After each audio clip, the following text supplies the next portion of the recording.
What's up, guys? It's Menace, Will here to discuss huge problem in our community. I figured I would do a top 5 video, but I feel like that's too easy.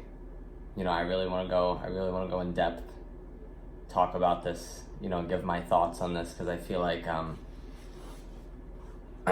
my little hat flex, my thoughts are valued, my opinion is valued in this in this community, and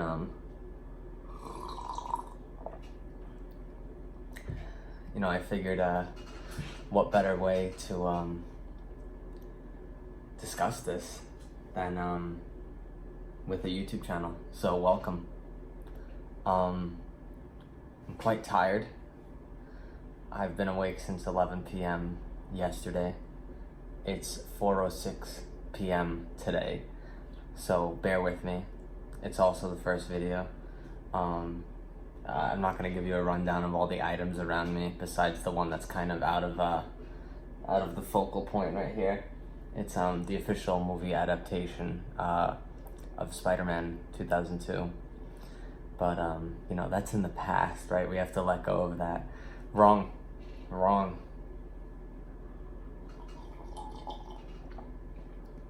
What we're gonna do is we're gonna fight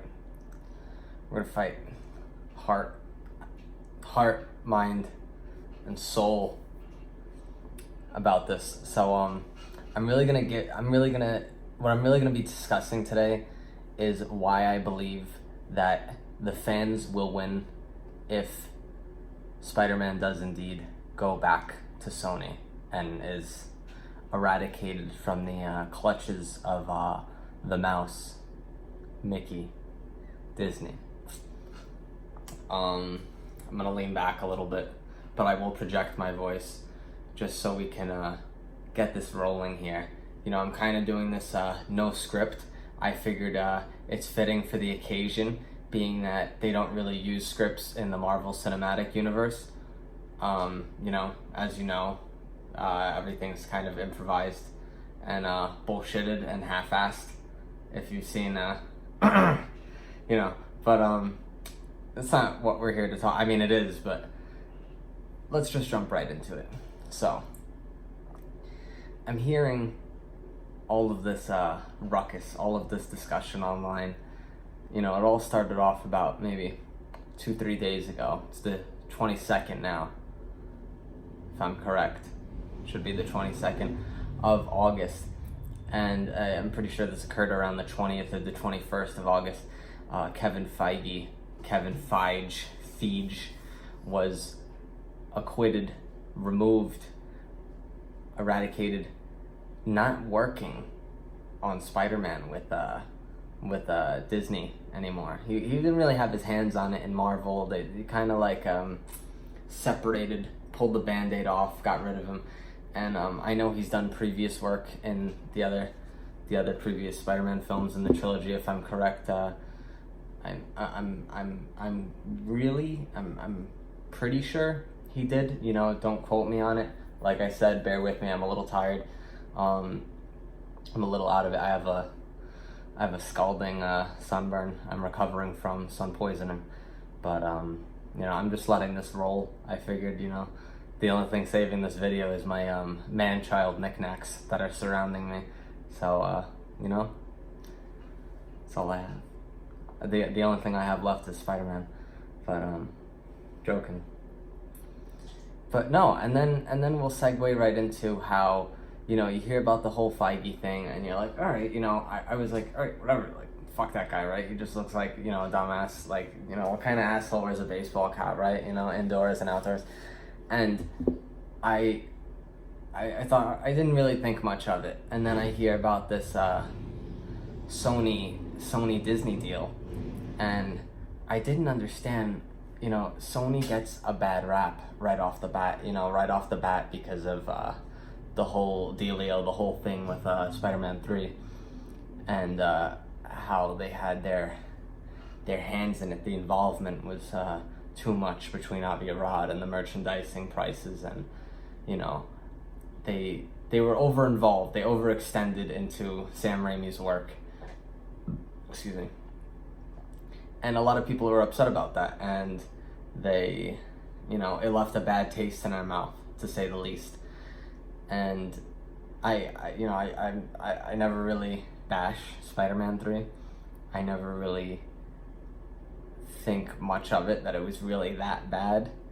But I understand where people are coming from, where, you know, the tone was different, how it wasn't as collected as the other films, and I understand that, and I understand why, you know, everybody has a reason to be upset about that, be upset about certain things.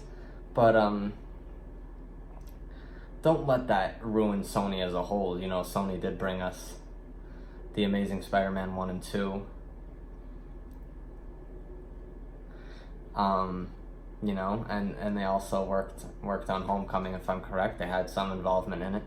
But there's not much talk about Disney. You know, it's very rare, and it almost comes off as contrarian to a lot of you guys if Disney is blamed in any way for any of this.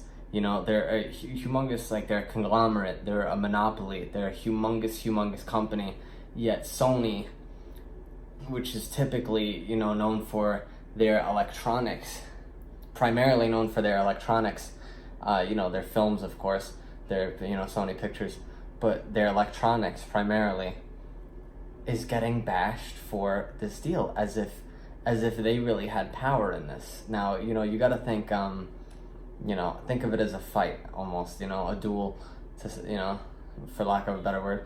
And, you know, there's you know, a big guy, and then there's a little guy, or a medium-sized guy, and the big guy takes a rock, and that rock is filled with 8,000 pennies, and he smashes it over the medium to small guy's head, and the guy, he just cracks his skull open, right? You know, with the rock. And, you know, the big guy would be Disney, and the medium to small guy would be Sony. And you have to understand why, you know, who is in control here?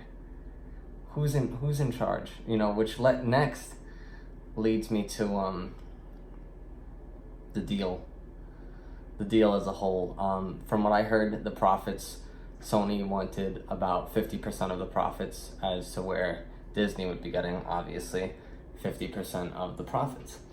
But I don't understand, I don't see how that's wrong.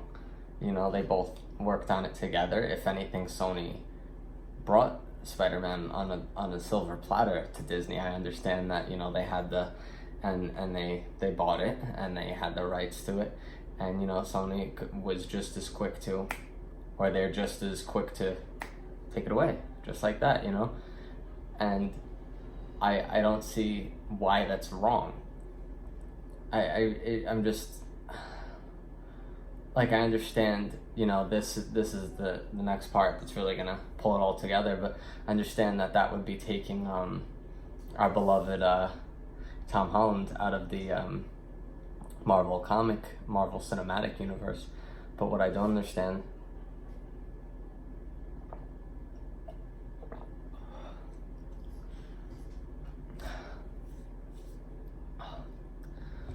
refreshing, you know? What I don't understand is what's so wrong about that? You know, I understand there's a lot of contractual agreements, but why would that be wrong if this would only open up a film with Venom and Spider-Man, you know, standalone films? I think it's the fact that a lot of you, I mean, I'm not pointing fingers, but a lot of Marvel fans wanted that confirmed 7 films, and that's what led everyone to being so upset about this. And I totally understand where they're coming from. You know, when you're promised something, you expect it, and when that's taken away from you or pulled out right from under your nose, and we're left now with 2 films, and then it comes down to 1 film, and then it comes down to no films, and now it's almost like you're not sure what's gonna happen. But and then you're hearing news about John Watts, the director of Homecoming and Far From Home, not necessarily being on board anymore. He's not going to be filming the third and fourth film in this apparent quadrilogy that was going to occur, which is, in some ways disheartening, but in other ways definitely laughable, because with the rights of Spider-Man going back to Sony, you're hearing all of this ping-ponging back and forth. There's no, we're never gonna know, until something is 100% confirmed, or until a new movie is released.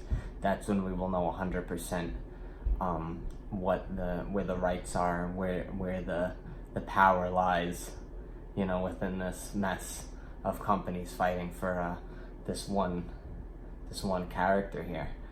And it's scary for the fans, but at the same time, you have to understand we have no control over it. We have no say. Obviously, if we've been asking for a fourth Spider-Man film for 10 plus years, it's not gonna just fall into our lap. I believe that in time, within the next 3 to 5 years, we will receive one. And the first step being the rights going back to Sony, them having a mutual understanding with Sam Raimi and Tobey Maguire coming back. That would be the bow on top, or the cherry on top, I should say.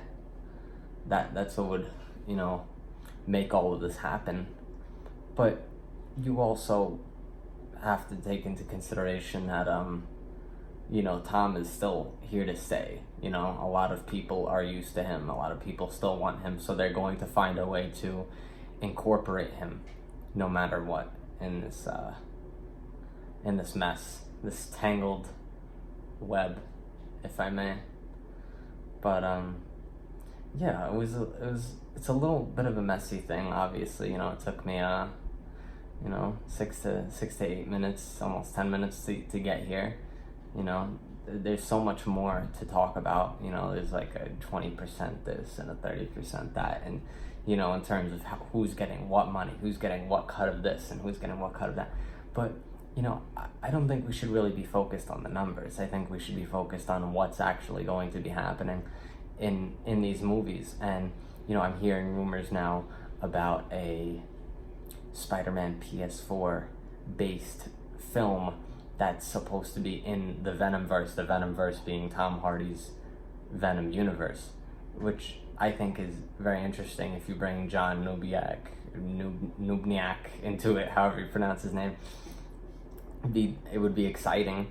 But with all these actors falling in, you have no other choice but to bring back an old one.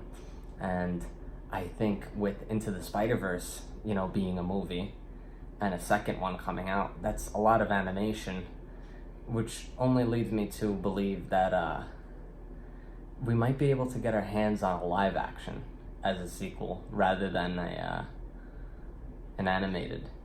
Because I think a live action would be obviously faster to shoot, compared to somebody drawing, you're pointing and shooting the camera at someone. I know I'm dumbing it down a lot, or I'm making it sound really simple. It's much more than that, even for the simplest of movies. But you have to be grateful. We have to realize how far we've come. Obviously we've been through a few Spider-Men, if I may. But I think we're gonna be happy with where the decision's going to be, where the plans are going to land, where the Sony and Disney's hearts are gonna lie. Obviously they lie on the bank, on the money at the moment, because that's what everything really revolves around, as cliche as that sounds. But I definitely have high hopes if the rights do go back to Sony. I feel like that's only a step forward rather than 2 steps back, because with them staying at Disney, you know, if you're not happy with what's going on right now, you'll only be much happier with the rights going back, because that'll open up new opportunities and you know, new windows or windows to new opportunities in this you know, in the industry, and it'll be exciting, you know, to say the least. But no, thank you guys for watching. I don't really have much more to really you know, lay into here, or go in more depth about. You know, I'm a little scrambled. I figured I would put something out there for all of you to see, all of you to watch and enjoy. Is this quality? No. Is it interesting? Is it a topic that I think all of you would want to hear me talk about? Yes. Is it me talking about it? Yes. Am I important? No. I guess I'm not gonna get demonetized for saying this, but it's not like I'm planning on monetizing this anyway. I'm a shit stain on the Instagram community, to be honest. But I absolutely do enjoy talking about this, and you are gonna see me talking about a lot of other things on here. So be excited for the channel. And I have a lot more, you know, on my mind, in the back of it, in the front of it, in here, in the soul, like I said earlier, that I'd like to touch upon. So thank you guys, and cheers. Fuck Disney.